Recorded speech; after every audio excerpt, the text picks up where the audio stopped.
Bom dia a todos. Eu gostaria de iniciar agradecendo ao diretor da Emerge, o desembargador André Gustavo, que foi meu professor na Emerge, que eu tenho muita honra de ter sido convidada por ele para fazer parte desse fórum e na qualidade de vice-presidente.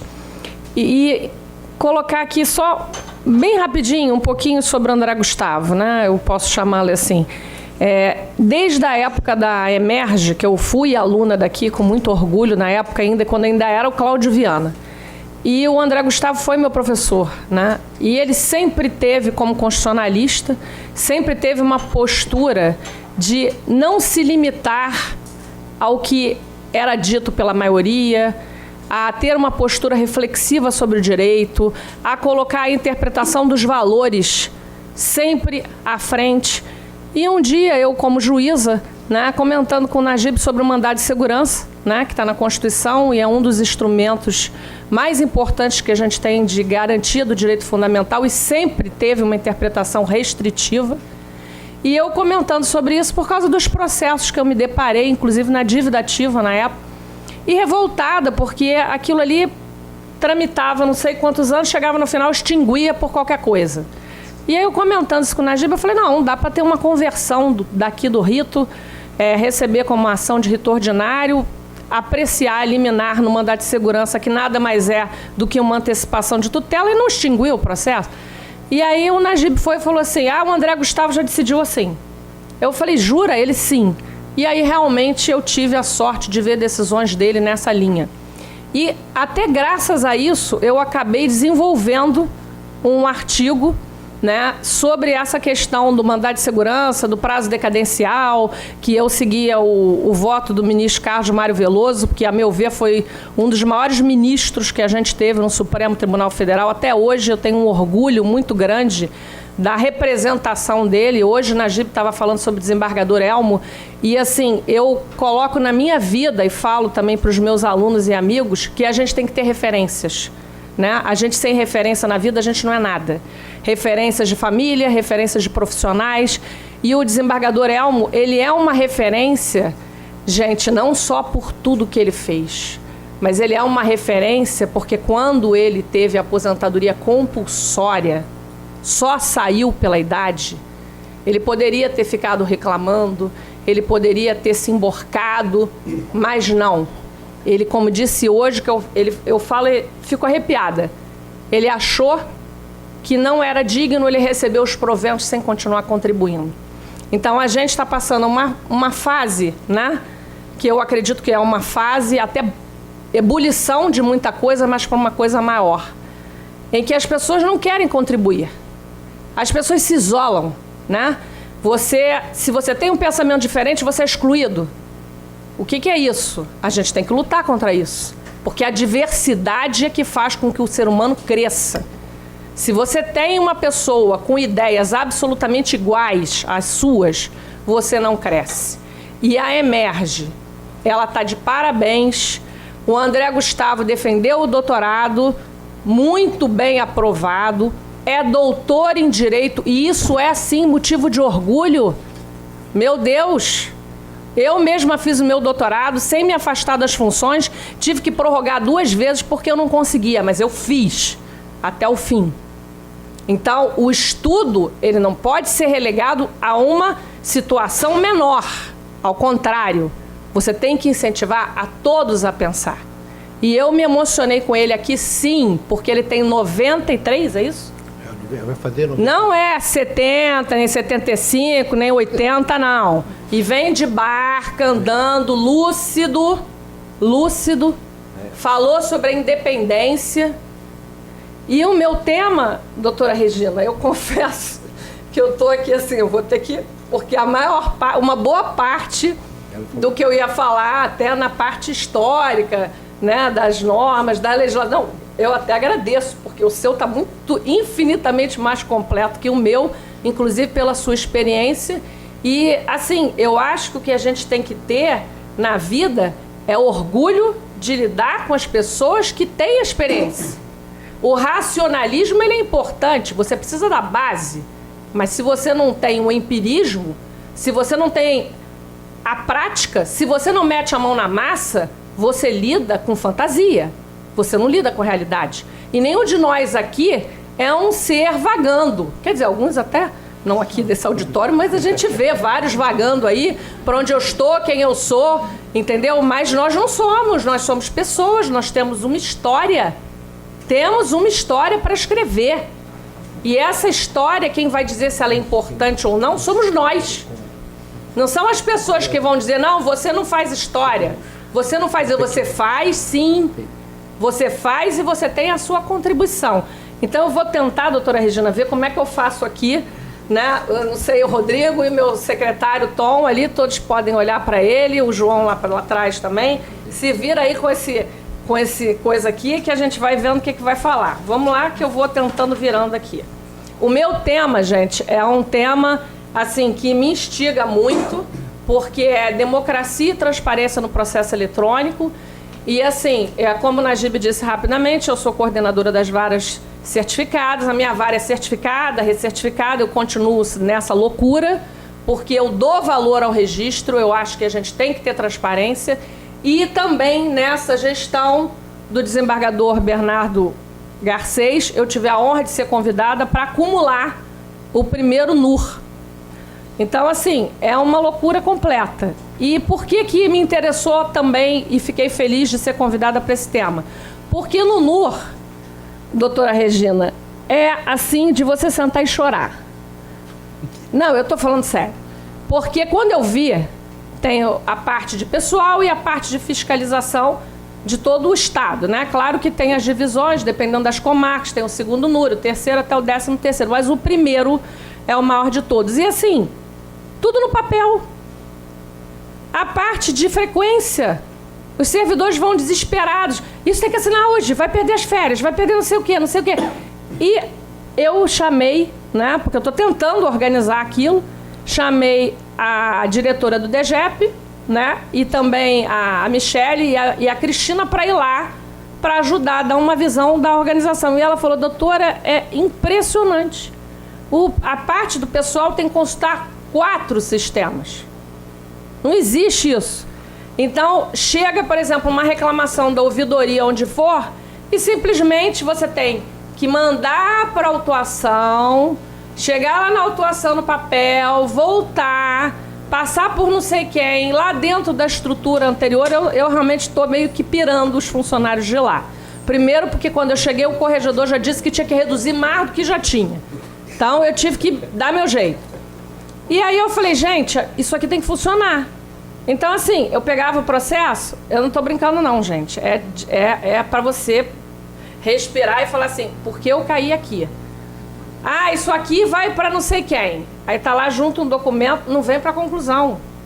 Quando eu vi, eu falei, 3 meses para você vir para conclusão. Não, porque vai juntar, depois vai para outro, depois vai para não sei o quê. Eu falei, isso não tem mais, comigo não tem isso. E tudo certificado.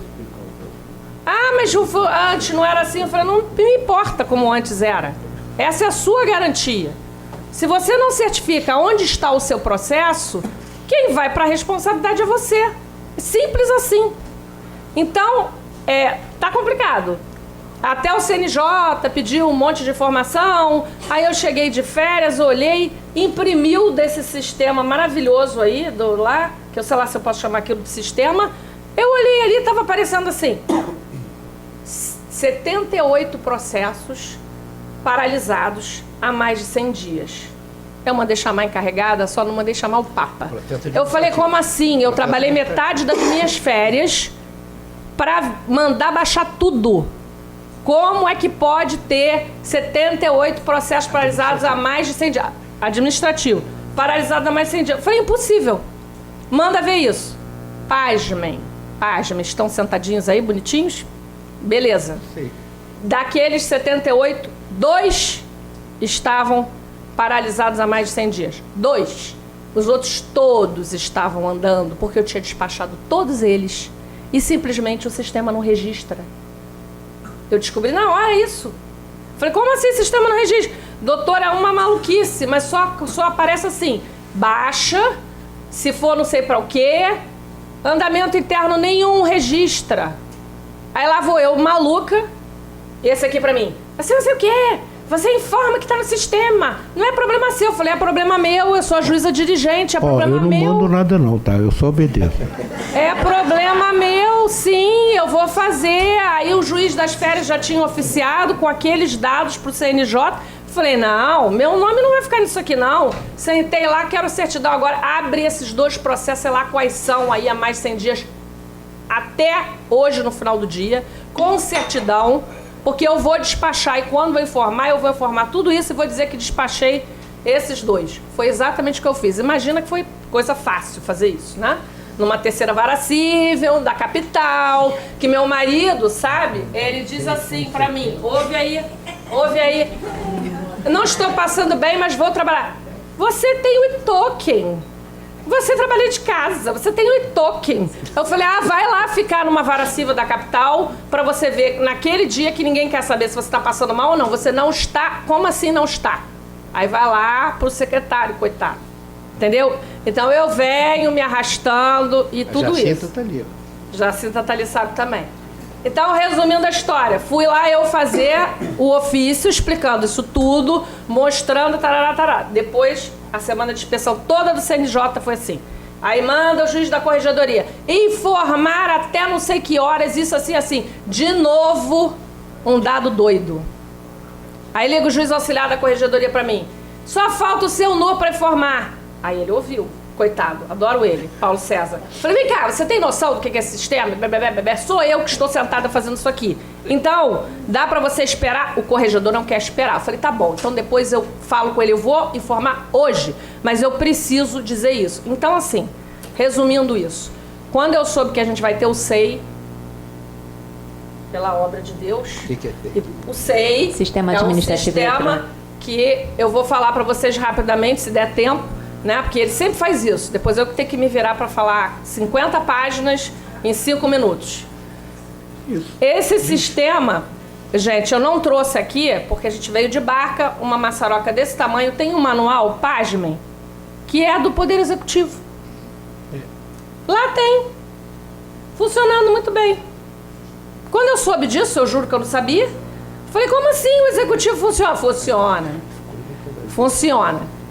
E mais, são inúmeras funcionalidades desse SEI, que não é nenhum primor, mas perto do que a gente tem, é uma maravilha de você ficar na igreja de joelho lá e não levantar mais. Para começar, dar um exemplo só de qualquer coisa o meu secretário lá assume para explicar melhor, que ele veio, doutora, a senhora não vai acreditar. Dá para mandar, por exemplo, no NUR, porque no NUR é assim, vem a reclamação, autua essa burocracia toda, quando chega para você, você vai, geralmente, se não for alguma coisa grave, você vai dar o seguinte despacho. Intime-se por e-mail o chefe da serventia, se for questão de morosidade ou algum problema, para se manifestar. Em 5 dias. O e-mail às vezes vai, não tem resposta. Não tem resposta. Ou então o chefe da serventia, não, tá tudo parado mesmo, porque não tem não sei o que, sei lá, e um abraço. E eu fico com aquilo ali. Então já comecei a fazer um padrão, né? Vamos falar sobre a fundamentação, que está na Constituição, está aqui na minha palestra, né? Artigo 93, incisos 9 e 10, que é o princípio da publicidade, do qual a transparência é decorrente. Então, tem que ter fundamentação. O chefe da serventia tem que me explicar. E agora eu botei direitinho. Você vai juntar o andamento atualizado do processo. Se for o caso, já regulariza. Para ver se a gente consegue o efeito que precisa, né? A pretensão é satisfeita. Se ela for satisfeita, a gente de repente arquiva isso, porque a finalidade não é punir, botar ninguém no pau de arara. Mas não é possível a parte, que é o jurisdicionário, que pode ser qualquer um de nós aqui, ou não. Imagina, numa relação de consumo, pode ou não ser qualquer um de nós? Sim. Então nós temos o dever constitucional de dar resposta a essa parte. E aí ele me disse, Tom, Venelton, que está sentadinho ali, me disse, doutora, a senhora não vai acreditar, pode mandar um e-mail do processo inteiro, pelo SEI. Assim, um documento. Coisa que a gente não consegue fazer nas coisas mínimas do DCP. A corregedoria pede uma informação porque entrou uma reclamação. Aí você vai lá e quer informar pela transparência todos os documentos. Você não consegue, porque o sistema diz que não pode, que tem que diminuir, que é um número X de caracteres e assim vai. Então, o SEI vai concretizar esses princípios. Eu selecionei aqui os principais, a doutora Regina já falou aqui de alguns, né, que, por exemplo, da duração razoável do processo. Então, a gente tem, basicamente, 2 princípios. O acesso à justiça, que todo mundo está careca de conhecer, do 5º 35, e na afastabilidade da jurisdição, que veio há muito bom tempo com a emenda constitucional 45 de 2004, positivar e alçar a um novo patamar o que era uma garantia processual e passou a ser uma garantia constitucional. Porque ele disse que você consegue projetar aí, não sei se você vai achar não, mas qualquer coisa eu acho ele aqui, peraí. Ele diz assim: a todos no âmbito judicial e administrativo, as pessoas às vezes se esquecem disso, são assegurados a razoável duração do processo e os meios que garantam a celeridade da tramitação. Esse direito à duração razoável do processo, ele é inclusive, além de um direito fundamental, ele é considerado um direito internacional. Até no meu livro Dever Judicial de Julgamento do Mérito, que foi minha tese de doutorado, eu falo um capítulo sobre isso, né? É considerado um direito internacional fundamental, porque a parte pode ir às cortes internacionais, não tem como eu discorrer sobre isso agora. Então, a gente tem esse acesso à justiça, tem a duração razoável do processo e, junto com isso, a gente tem a publicidade, a eficiência. E aí, eu coloquei aqui no início da palestra, só esse pedacinho pequenininho que eu vou ler, que foi no seguinte sentido: o processo eletrônico é considerado na atualidade como verdadeiro direito fundamental de todo cidadão, como instrumento de efetividade e concretude dos princípios, verdadeiras garantias de acesso à justiça, duração razoável do processo, considerados como direito fundamental. No Estado democrático de direito, os direitos fundamentais constituem papel vinculante, estruturante da ordem jurídica e orientador das ações estatais nos 3 níveis: legislativa, executiva e jurisdicional. Daí alguns doutrinadores defenderem a multifuncionalidade dos direitos fundamentais, que abrange também a dimensão objetiva e subjetiva dos direitos fundamentais. Porque o direito fundamental, ele muitas vezes ele não se restringe às partes, ele tem efeitos extra e, inclusive, porque no democrático a sociedade tem direito ao controle das decisões estatais, inclusive jurisdicionais. A partir do momento em que você nega a transparência, você está negando o sistema democrático de direito. Então, a transparência, na verdade, ela não é assim um princípio que a gente acha bonitinho, vamos botar transparência. Não, ela é um direito fundamental. E eu não sei se vocês sabem, como a minha vara é certificada, tem que, né, saber aquilo tudo, missão. Um dos valores do Poder Judiciário é exatamente a transparência. Então, a transparência é tudo isso e ainda é valor. E dentro dos valores do Poder Judiciário, a gente tem também a modernidade como valor. E justamente na modernidade entra o processo eletrônico, que é o que a gente está vendo agora. Por quê? Aí eu continuo aqui. Na concepção de Robert Alexis, todos os direitos que exijam uma ação positiva do Estado são considerados como direito a prestações, o qual compreende aspectos normativos, organizacionais e procedimentais. Então, não basta ter o texto na Constituição. Você tem que também criar os mecanismos de organização, e aí, no caso do judiciário, das varas, a gente tem que ter a organização e os procedimentos. E dentro disso, eu achei muito interessante isso quando eu estava pesquisando. O processo eletrônico passa a ser considerado um direito fundamental corolário disso tudo. Por quê? Ele que nessa modernidade, na atualidade, vai dar a concretude disso. Por quê? Ele vai permitir que se abreviem o processo, o iter, né? Então, vários atos que são feitos desnecessariamente, eles vão ser abolidos não para cercear o direito, mas para racionalizar e o processo ser mais célere. Então, a gente está vendo aí vários atos, inclusive todo mundo sabe do ato conjunto do corregedor e do presidente que mandou que a informática tirasse aquela famosa aguardando conclusão, né? Muita gente em pânico, uma situação difícil. Eu não estava em pânico, porque a minha vara não tinha isso. Mas assim, a gente também sabe que existem varas sem estrutura, em situações muito complicadas, que muitas vezes você acaba entrando por uma situação que vira um desespero. Então, o que tem que ser feito agora? Organizar. O que tem que ser feito agora? Dar estrutura. E por isso eu estou assim, muito satisfeita, porque o presidente declarou, já começou a convocar os servidores, e eu soube também por uma outra entrevista e também por um outro desembargador que ele vai convocar mais servidores, talvez em torno de 100, espero eu, que em curtíssimo prazo. Vai resolver? Resolver, a gente não vai resolver tudo nunca, né? Mas a gente está aqui para dar soluções, levar esperança às pessoas. Sim, nós temos que levar esperança às pessoas. Óbvio. Porque é a nossa função, é a nossa profissão. Como você vai chegar para as pessoas e dizer: não, o judiciário não vai resolver seu problema, não serve para nada. Você vai recorrer a quem? Se você tiver um problema seu, como cidadão, como consumidor, você vai recorrer a quem? Você vai recorrer ao judiciário. Então, nós somos a última porta e temos que dar resposta, sim. Então, o processo eletrônico, ele veio agora com essa finalidade, né? E quando eu falei da publicidade, eu já estava... Tá bem, aí, tá vendo? É isso. Quando eu falei, vai rindo aí que ele vai fazer a mesma coisa com você. Pode esperar. Pode ir, pode ir. A Regina ficou faltando 2 minutos, né? Aí, ela falou 25. Quem puder estiver contando aí, garante meus 25 aí também. Aí, eu falei da publicidade, mas preciso falar junto, né? Eles estão quase como irmãos ali, que é o princípio da motivação e fundamentação das decisões judiciais e administrativas que estão no inciso 9º e no inciso 10 do artigo 93.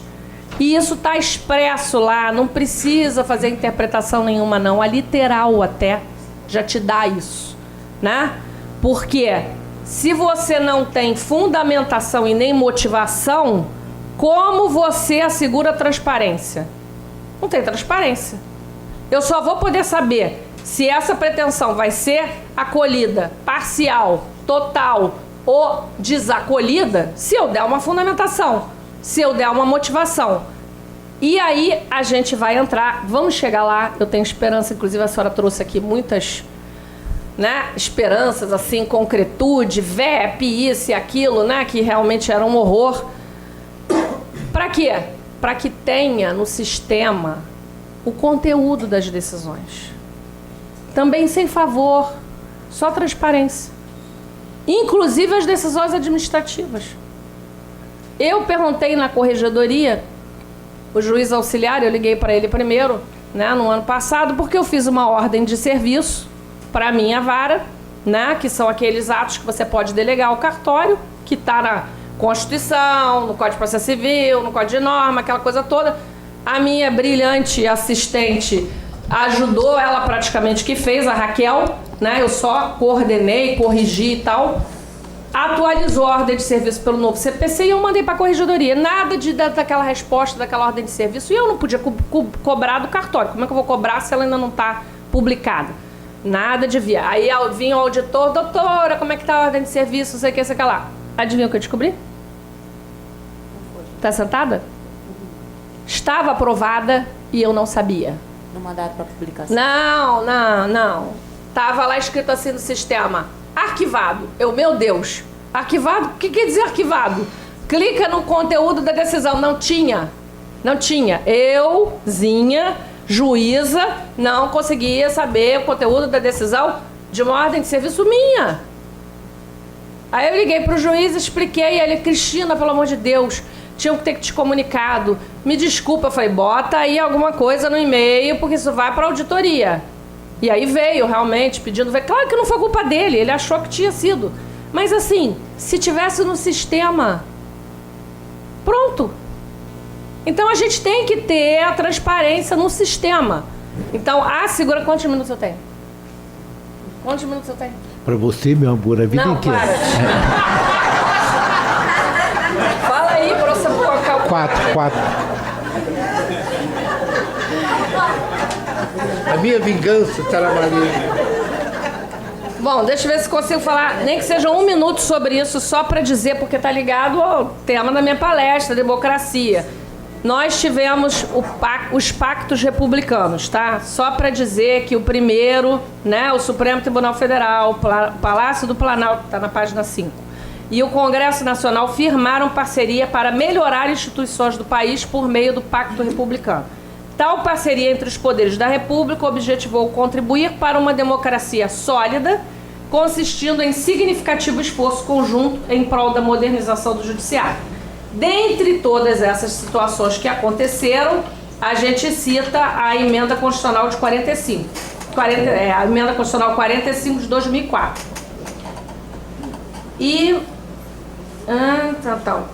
Então, o objetivo principal foi a viabilização de um judiciário mais rápido e mais sensível às demandas da cidadania, principalmente por meio de maior celeridade na aprovação de projetos de lei que aprimorassem a justiça do país. Então, isso é muito interessante, porque foi um esforço conjunto dos 3 poderes, né? Os resultados foram animadores, o pacto foi decisivo para a efetivação de mecanismos que aumentaram a agilidade da justiça, como a regulamentação dos institutos da súmula vinculante e da repercussão geral por meio das leis 11.417 e 11.418, ambas de 2006. A plena vigência desses institutos contribuiu para desafogar os gabinetes dos 11 ministros da Corte Suprema, né, possibilitando um andamento mais célere, racionalizando a interposição de inúmeros recursos extraordinários e de agravo. De acordo com o então presidente do Supremo, ministro César Peluso, a aplicação da sistemática da repercussão geral resultou desde 2007 na redução de 41% do número de recursos que chegavam à Corte. E aí ele vai e cita várias situações, o cadastro de crianças e adolescentes, um cadastro centralizado, desaparecidos que não tinha, revisão de legislação sobre crimes sexuais e várias outras medidas. Dos 41 projetos encaminhados ao Congresso à época, que buscavam atingir maior efetividade, 11 viraram leis, 4 aguardam entrar em pauta, o restante tramita nas comissões do Senado. Eu realmente não sei como eu vou fazer, porque eu pincei 2 leis principais, que a doutora Regina também já falou, mas eu pincei uns pontos diferentes. Aí vocês podem fazer uma sugestão para o desembargador Najib de complementar essa palestra no outro dia, porque eu não tenho essa capacidade de falar do restante aqui. Mas na lei 11.419 de 2006, a do processo eletrônico, ela tem vários pontos importantes. Um que eu achei, assim, só bem rápido, com referência à intimação, porque às vezes o sistema dá problema. Então eu acho que é interessante, os advogados que com certeza já devem saber, mas não custa nada lembrar, que se tiver uma medida urgente, não pode o cartório dizer assim, doutor, não posso fazer nada, tá sem sistema, não tem como intimar. Tem sim, porque está escrito na lei expressamente que o juiz pode determinar a intimação de outra forma. Então ele manda intimar para o oficial de justiça, eu faço isso todo dia, tá? Todas as minhas liminares urgentes eu mando para o oficial de justiça, então tem sim como resolver o problema. E aí depois vem o PJE, o que eu queria destacar do PJE, só para vocês terem uma noção, não sei se a doutora Regina falou, se tiver falado eu peço desculpas, né? São muitos tribunais do país que já implantaram ou estão implantando o PJE. De Pernambuco, Rio Grande do Norte, Roraima, Minas, Mato Grosso, Maranhão, Paraíba, Bahia, Ceará, Piauí, Distrito Federal, Espírito Santo e acho que isso é Pará, né? Informações pertinentes podem ser localizadas no PJE, na Justiça dos Estados e no Distrito Federal. Além disso, tem a Justiça Militar Estadual, TJ de Minas e de São Paulo, aliás, a Justiça Militar Estadual de Minas e São Paulo, 24 TRTs, além do Tribunal Regional Federal da Primeira Região, da Terceira e da Quinta. Na Justiça Eleitoral, nossa, o PJE está instalado em todos os tribunais, embora ainda não na primeira instância. Aí vai falar do SEI. O PJE, eu não vou dizer para os senhores que eu tenho um conhecimento grande sobre ele, mas o presidente aqui com certeza tem infinitamente mais do que qualquer um. E tanto o presidente quanto o corregedor estão conscientes da relevância máxima de implantar o PJE, inclusive a nível de controle, tá?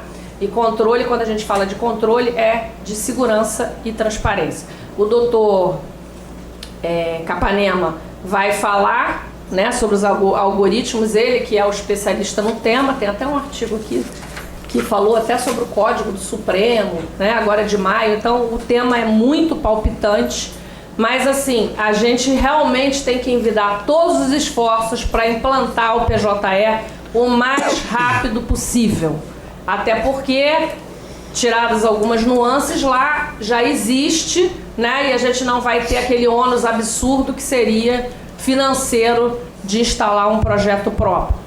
E tem-se notícia, inclusive, que o CNJ já constituiu uma comissão, né, inclusive para agilizar essa implantação do PJE.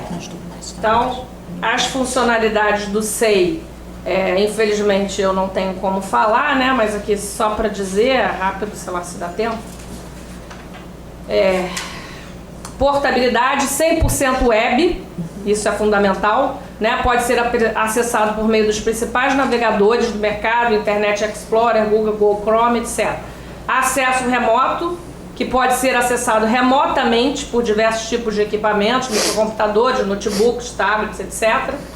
Acesso de usuários externos, controle de nível de acesso, tramitação em múltiplas unidades, rompe com a tradicional tramitação linear e inerente à limitação física de papel, e várias unidades podem ser demandadas simultaneamente. Então, o que a gente vai ganhar de tempo com isso, em vez de tima aqui, depois espera o outro e tima de novo, você pode fazer isso simultaneamente. A se manifestar no mesmo expediente administrativo, sempre que os atos sejam autônomos entre si. Funcionalidades específicas como controle de prazo, ouvidoria, estatística, tempo do processo, base de conhecimento, pesquisa em todo o teor, modelos de documentos, etc. E agora já estou na conclusão, que é ali a última página. Conclui-se assim que o processo eletrônico, através dos sistemas PJE e SEI, eu restringi esses dois porque, em razão do CNJ, das normas que a gente tem que cumprir tudo, sem dúvida exige implantação prioritária e urgente, sendo instrumento necessário e essencial para uma justiça mais transparente, democrática, célere e efetiva, cumprindo sua missão constitucional, garantindo proteção e efetividade dos direitos fundamentais. Que a luz da transparência possa descortinar em cada um de nós a reflexão de qual contribuição estamos dando para uma sociedade mais justa e democrática. Afinal, cada um de nós, nas mais diversas áreas, somos responsáveis por nossos atos e consequências. E até o nosso último sopro de vida, temos o livre-arbítrio de escolher o caminho que queremos seguir e o exemplo que queremos deixar. O que me preocupa mais não é o grito dos maus, mas o silêncio dos bons. Martin Luther King. Muito obrigada.